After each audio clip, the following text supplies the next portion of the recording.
and clapper.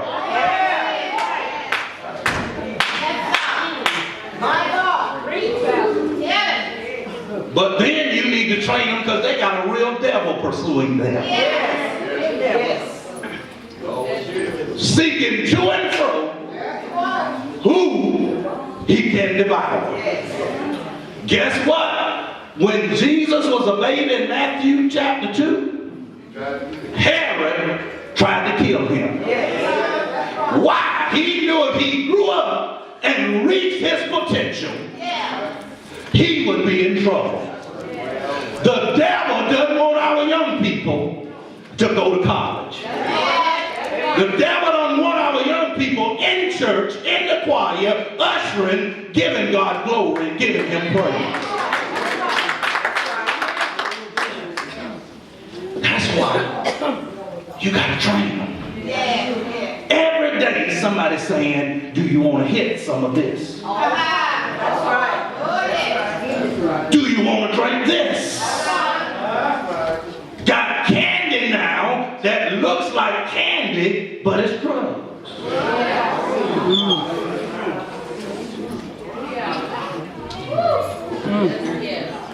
And if you aren't careful, the devil will get them.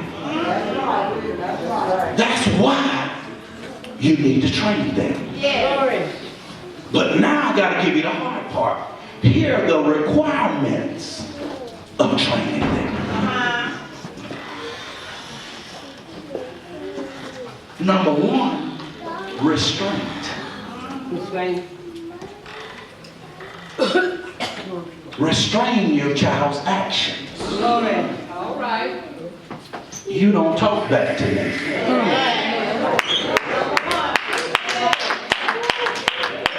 You don't disrespect me. I'm the parent. You're the child. Restrain their associations. All right now. Boy, y'all talking about Dr. Hickman, but he was right. That's right. Dr. Hickman said everybody could roll up the Northwest 34th Street, 2986, and just pick my daughter up, blow the horn, and not come in. It's amazing. I'm not that old, but in 1984, you had to ask for the company. Yes, sir. Young people behind me don't have a clue what I'm talking about, and I'm just 49. When you said you liked somebody and they were your girlfriend, there was something you had to do. You had to go sit down with mama and dad and say, I like your daughter, we boyfriend and girlfriend, and I would like your permission for this to go down. Oh yeah. Now that's the scariest thing I ever had to do. But here's the good thing about that. After they said it's a go, could no other boy come to the house? That's right. I could come to family dinner. I could go on the family trip. But now we don't even know who they go with, what they look like, what's their name, or what's their parents' name. Something's wrong with the picture.